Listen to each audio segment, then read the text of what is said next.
Bienvenue à ce bulletin d'information d'Hémicycle d'Afrique que nous démarrons par les informations du Sénégal. Les députés Mamadou Sall et Boubacar Biaye sont visés par la justice pour trafic de faux passeports. Selon le rapport de la division des investigations criminelles qui a démantelé le réseau des faussaires, ces derniers joueraient le rôle d'intermédiaire auprès des individus. Ceci dans le but d'établir des certificats de mariage à leurs clientes pour l'obtention de passeports diplomatiques. Face à la gravité de l'acte, le procureur s'est auto-saisi du dossier. L'Assemblée nationale devra donc acter en procédure d'urgence la levée de l'immunité parlementaire selon l'article 61 de la loi numéro 2001-03 du 22 janvier 2021 portant constitution modifiée afin que les deux députés soient écoutés par la justice. En RDC, le projet de la loi des finances rectificatives de l'exercice 2021 sera bientôt transmis au Parlement. Ce budget équilibré en recettes et en dépenses est fixé à hauteur de 16 621,6 milliards de CDF, dégageant un taux d'accroissement de 13,7% par rapport au budget initial chiffré à 14 620,5 milliards de CDF.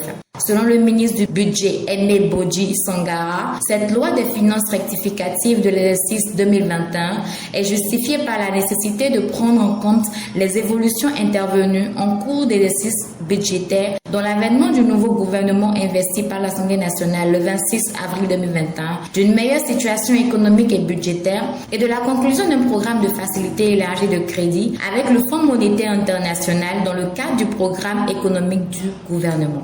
Allons à présent au pays des Maghrébins, précisément en Algérie, où en prélude à la présentation du programme d'action du gouvernement aux membres du Parlement, le secrétaire général du parti Rassemblement National Démocratique, Tayeb Zitouni, a invité les députés à un débat objectif. Il a exhorté également ces derniers à faire des propositions loin des discours populistes qui faussent l'opinion publique. Le PAG présenté par le Premier ministre et ministre des Finances, Aymen Ben Abderrahmane, s'articule autour de 5 chapitres. Il s'agit entre autres de la consolidation de l'état de droit et de la rénovation de la gouvernance, de la relance ainsi que du renouveau économique, du développement humain et d'une politique sociale.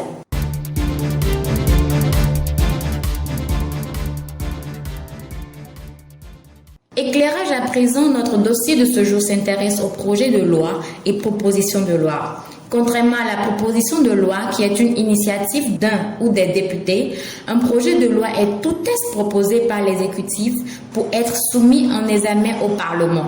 Ce texte, avant qu'il ne soit transmis sur le bureau de l'Assemblée nationale ou du Sénat, est adopté en Conseil des ministres sous la présidence du chef du gouvernement. Dans certains cas, l'exécutif peut solliciter l'avis du Conseil économique, social et environnemental selon l'appellation dans les pays pour l'élaboration de son texte.